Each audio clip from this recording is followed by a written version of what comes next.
This week on NC Spin, the presidential primaries, eminent domain, and we celebrate 900 shows. Join us for the next NC Spin.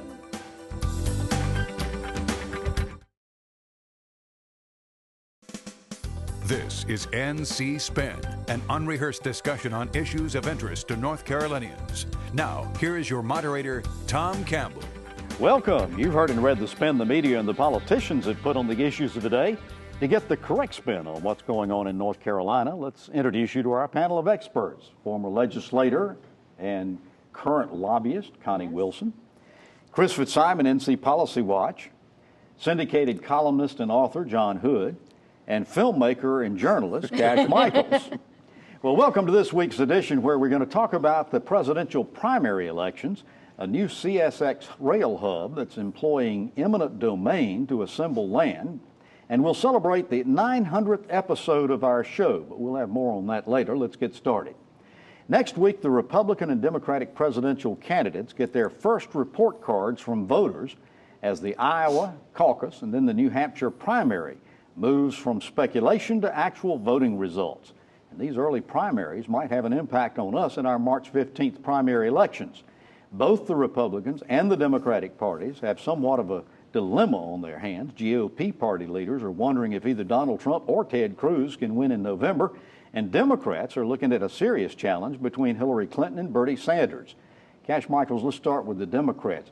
A lot of people saying that Hillary's carrying too much baggage to win the presidency, but Bernie Sanders doesn't excite the Democratic base. Comment on what you think is going on in the Democratic primary. Well, Bernie is exciting somebody, albeit I'm not sure if they're all Democrats. Don't forget, Bernie technically is not a Democrat. He's just renting the party to get to the White House. But there is plenty of excitement out there for Bernie. I don't know how that relates to North Carolina. I haven't seen that much here, but clearly across the country, he's exciting crowds, getting large crowds. The question now is organization, mobilization, and just excitement. You know, if you can get your folks out, particularly for the caucuses, then somebody could win. I would also say that whoever gets momentum from either Iowa or New Hampshire goes into South Carolina with something more than what they counted on initially. Big mo. Connie, the Republican Party leaders are concerned that neither Donald Trump nor Ted Cruz can win the mainstream and might end up throwing the election to a Democrat. Is that a valid concern? It's a very valid concern, and I would say that many of the supporters for both Trump and Cruz don't really give a flip about that. They would rather have their purest person. Rather be right than president. That's exactly right. Governing is not primary, and that's part of what we're dealing with here. Interesting. John, a lot of people believe that by the time we get to our March 15th primary elections, the field of candidates will have winnowed down some. But all of them are going to be, particularly the Republicans and Democrats, the primary ones, are going to be listed on the North Carolina ballot. You think the voters will be aware if some of them have even dropped out? For the most part, but the candidates still on the ballot who've essentially dropped out will get trace amounts, but it probably won't make any difference. I actually think the race on the Republican side for weeks has been a three-person race between Trump, Cruz, and Rubio. I think that's where it'll be probably by the North Carolina primary in mid-March. I still have a hard time imagining a presidential race between, for example, a socialist and I guess a sociopath, and I think that ultimately you wouldn't want to name any names. I'm not going to be specific to that, but I think that what you'll end up with is still Hillary Clinton on the Democratic side. That'll take a while, and on the Republican side, gosh, I don't know. That's an informed answer. Talk about the down ballot consequences of this, Chris. I don't think there's any question about the fact that in 2008, Bev Perdue and Kay Hagan probably would not have been elected if it hadn't been for the coattails of Barack Obama. What impact could it have in 2016? Well, I think it'll have a big impact. In fact, Tom Jensen of Public Policy Polling said today the biggest factor in who carries the biggest factor in the gubernatorial race and the U.S. Senate race might well be which of these presidential candidates is on the ballot. I think a Trump or Cruz candidacy for the Republicans makes it a lot harder for Republicans than a Marco Rubio race makes it. And I think the same thing is true on the Democratic side. I actually think Bernie Sanders may well I think he's certainly going to win New Hampshire on the Democratic side. He may well win Iowa, although I think Hillary Clinton will probably win. It'll be closer than people expect. But then when the race starts moving to South Carolina and some other southern states, Clinton has a huge, huge advantage, and I think she will be the nominee. Cash, you've been following these elections for quite a few years, and we won't say how many. But Michael Bloomberg, the billionaire former mayor of New York City, looks for all the world like he might become a candidate, an independent party, third party kind of candidate. Traditionally, they hadn't had a whole lot of luck. Do you give him any? He's got money.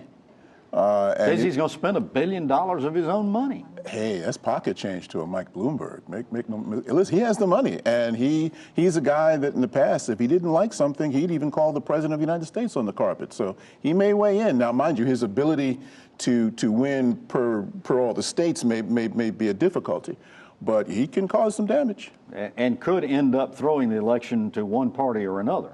All right, I want to go around the horn and ask each of you, who do you think is going to show up to vote in our March 15th primary? Is the Democratic base going to be energized to come out, or do you think it will be the angry white males that are traditionally supporting Ted Cruz and Donald Trump?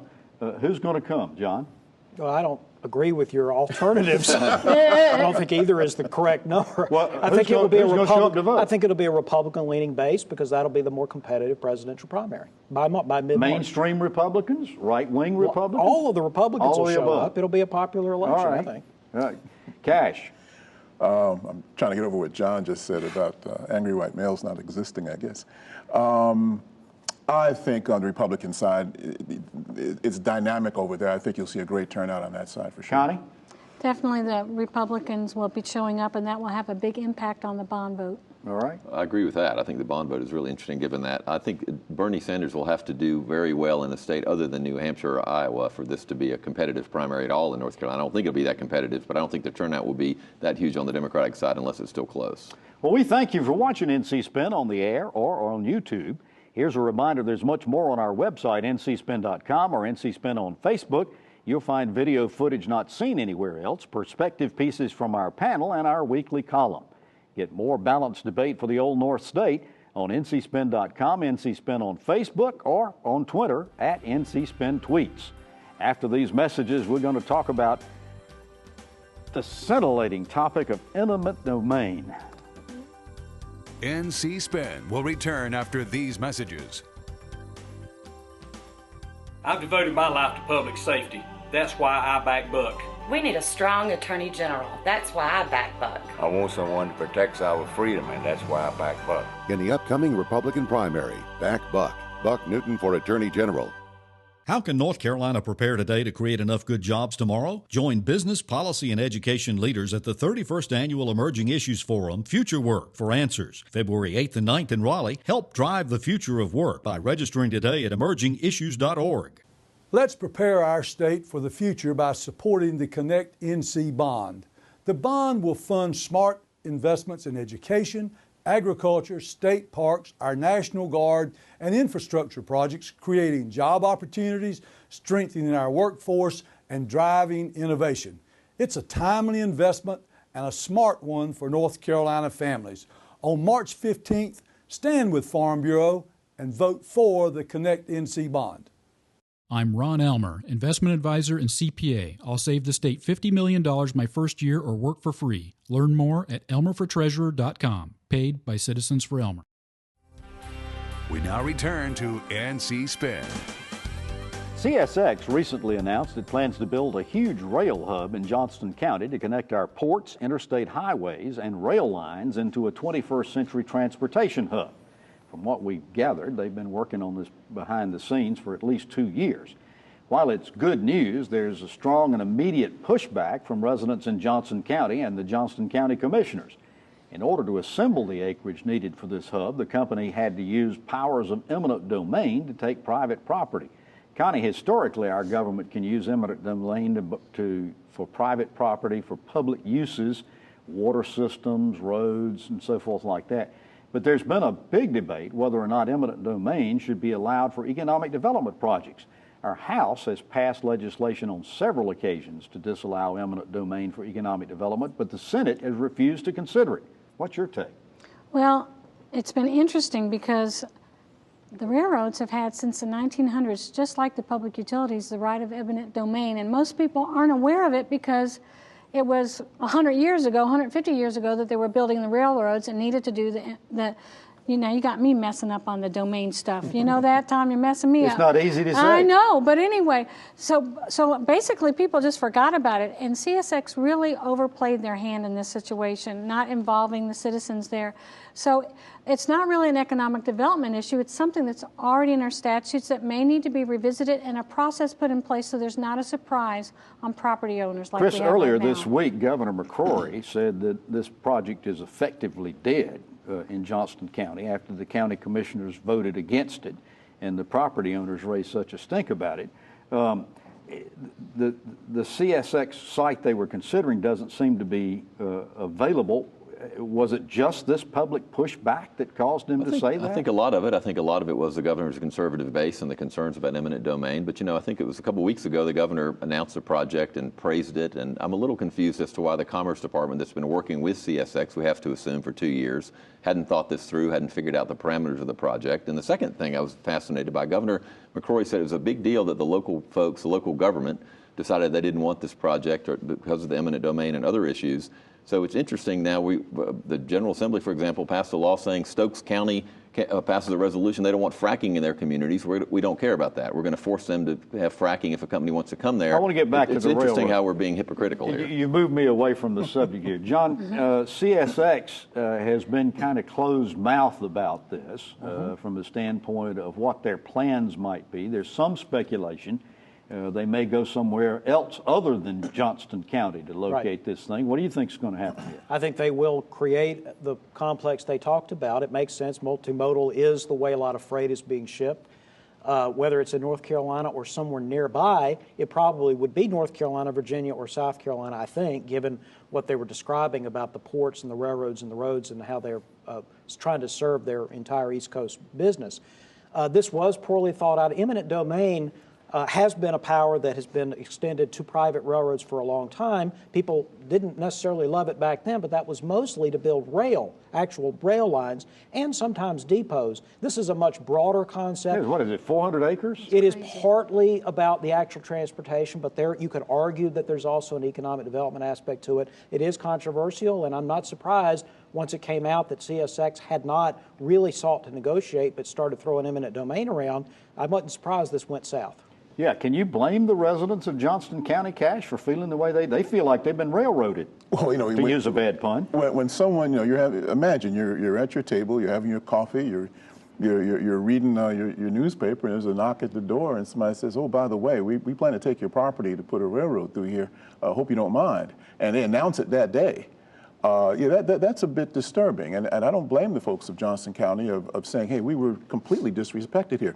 But keep in mind, though, eminent domain can be good and bad, yes. Where you have those communities where you have absentee landlords and you have really nothing happening in a particular area, no commerce, no anything whatsoever, just deserted properties and what have you, then yeah, eminent domain is important. Well, it was traditionally used in blighted areas and urban communities for urban renewal. As opposed to somebody who has a family business on a corner or something like that, and then they're told that, okay, we now want to take this property over and we have the power of the state to do it.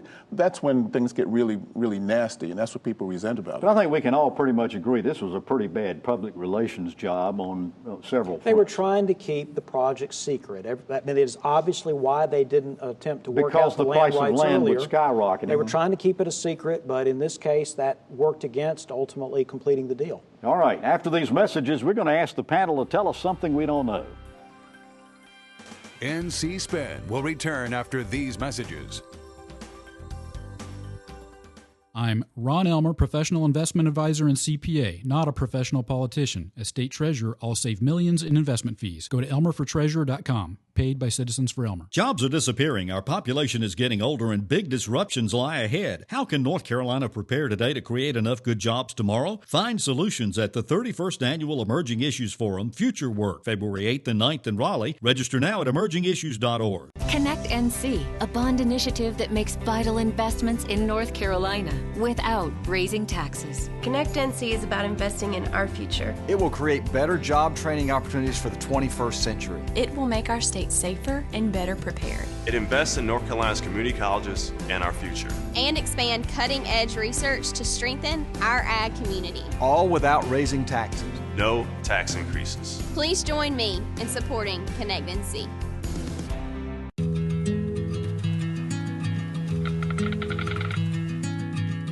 The cost of everything has gone up dramatically over the last 75 years.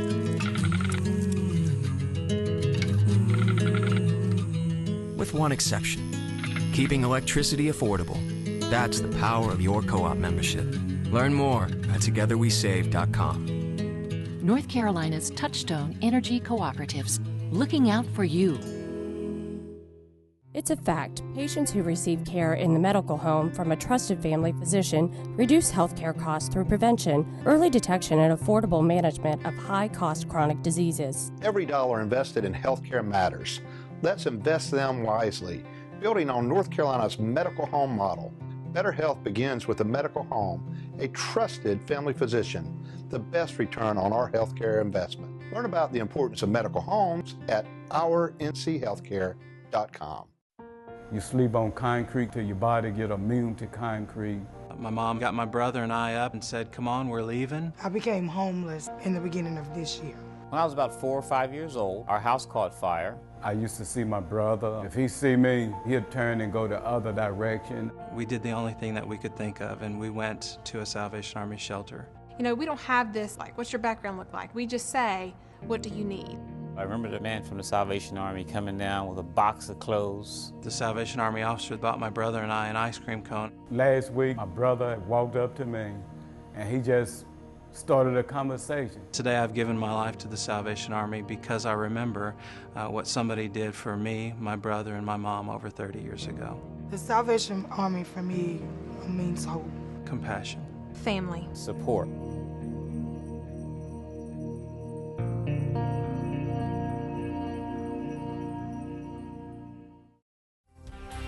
We now return to NC Spin. One of the best parts of our show is when we ask our panelists to tell us something we don't know. It's unrehearsed, and they get to choose what they want to talk about. So, Cash Michael, I'll start with you.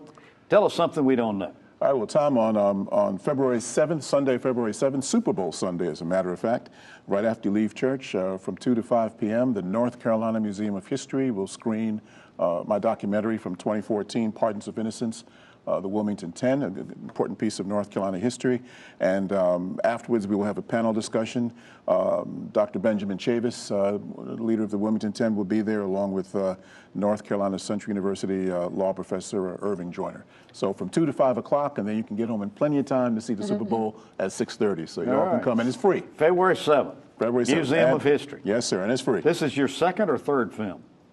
It's my second. Yeah, all right. John, tell us something we don't know. Tom, we've talked on the show before about how North Carolina Democrats are seeking to come back and power North Carolina, including in the legislature, and how in the past cycles they didn't recruit enough candidates. But I went and looked at the cycle for 2016. How many competitive or lean Republican but potentially competitive districts did the Democrats leave on the table by not running any candidates in 2016? And there were really just 4, 2 in the Senate down on the coast, two southeastern districts, and in the House, 2 Alamance County districts. So the Democrats did better this year recruiting. All right. Chris, tell us something we don't know. Well, we talk a lot on the show about how North Carolina is doing. We talk about the Carolina comeback, and there's a lot of ways you can look at it. We might disagree about it, but I'm interested that one of the most unreliable ways is the unemployment rate, which just ticked down ticked down 1% recently to 5.6%, I believe. And I was interested. Lieutenant Governor Forrest was giving a speech the other day and talked about when the Republicans took over, where you had the fifth highest unemployment rate in the country.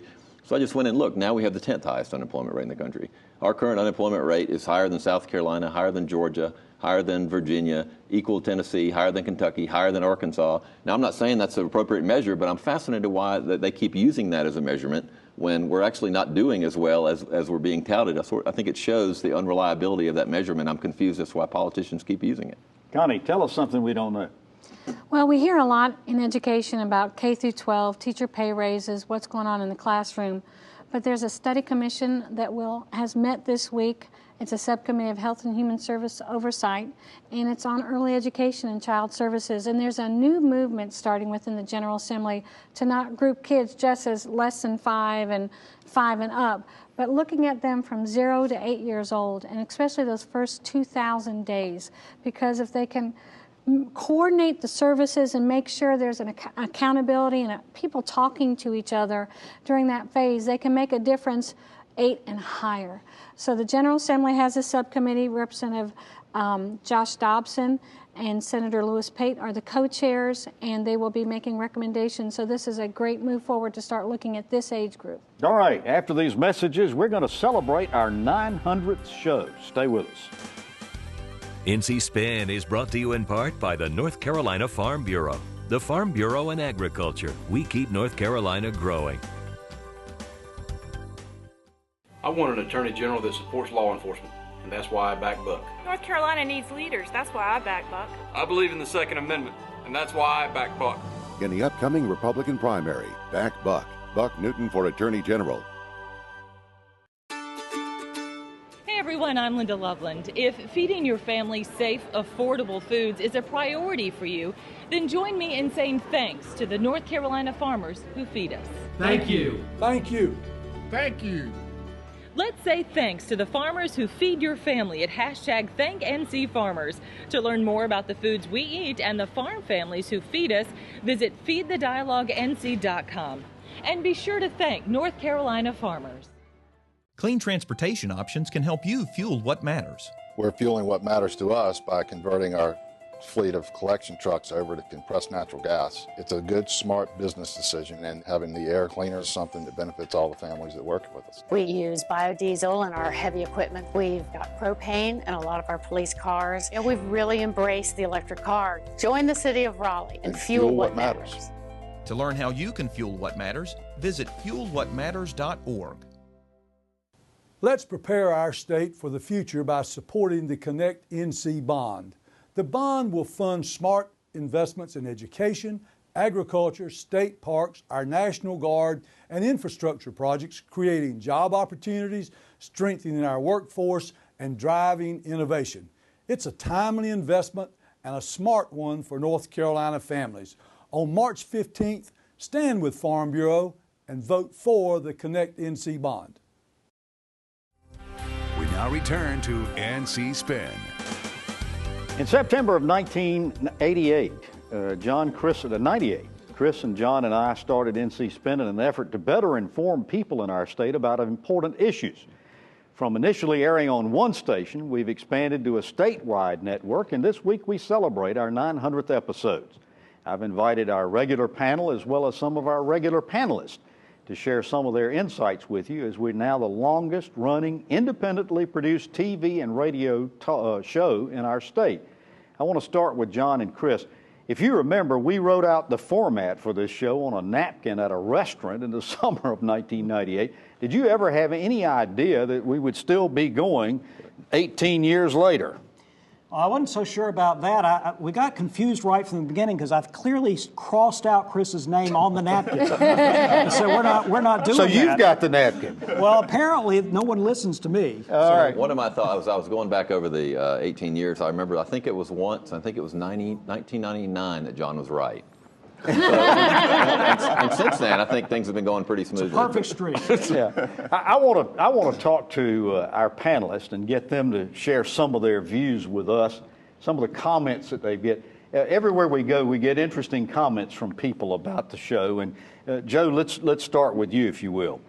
Well, my first show was number 42. It was Sunday, the 18th of July, 1999. And the topic that you gave me was how about teachers and teacher recruiting and availability? And I said then that the university had to produce about 3,000 more teachers every year if we were going to keep up with it.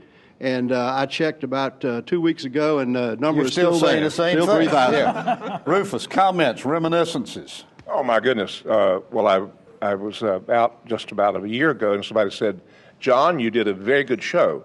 I said, what do you mean, John? He said, well, aren't you John Ingram? I said, no, he's dead.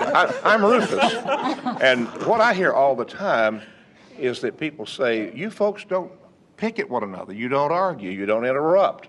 You have civility, and I love that very much. I don't agree with that at all. Well, I know that. There's an exception here and there, but people love the civility, and a lot of people tell me they get their news from here. They don't read a newspaper. They get it from NC Spin. Chris said it, I think, fairly accurately some years ago in talking about the show when he said, we can disagree without being disagreeable. And I've always felt like that's what we tried to strive for on the show.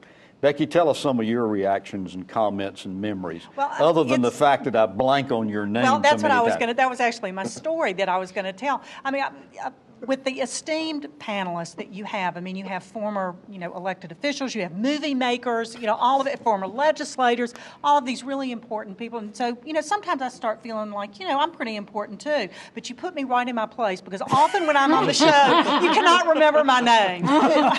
It's the doggonest thing. It has happened more than once. More than once, yes. And I cannot explain it. I would say it happens regularly. Yeah. So you do have a place of keeping us in our place. Yeah. I will say that. It's not intentional. I promise you. Of course, you've told me that the reason why is because I am your favorite panelist. Exactly. I'm going to take that and run with it. Exactly. Brad Crone, you've been on this for a long time. Yeah, Tom, and we've worked together. My father worked for your father, and I had a chance to work with you when I was a junior and senior in college at NC State when you were at WPTF. PTF days. I think the show really has changed the discourse of political discussion and public policy discussion in the state. It really is statewide. I was down 2 years ago at an Exxon station on Moorhead Street in Charlotte. It was Monday morning, had been on the show that Sunday. Guy kept looking at me. I was making my coffee. He finally came up to me and he said, "Are you Brad Crone?" I said, "Well, yes, I am." He said, "Well, I didn't know you lived in Charlotte." I said, "Well, I don't, but I'm down here this morning real early." But that's the impact that you have all over the state of folks in Asheville and Bryson City and Beaufort, North Carolina. So it really does touch a whole lot of people all over the state. It's really interesting to sort of take you all behind the scenes.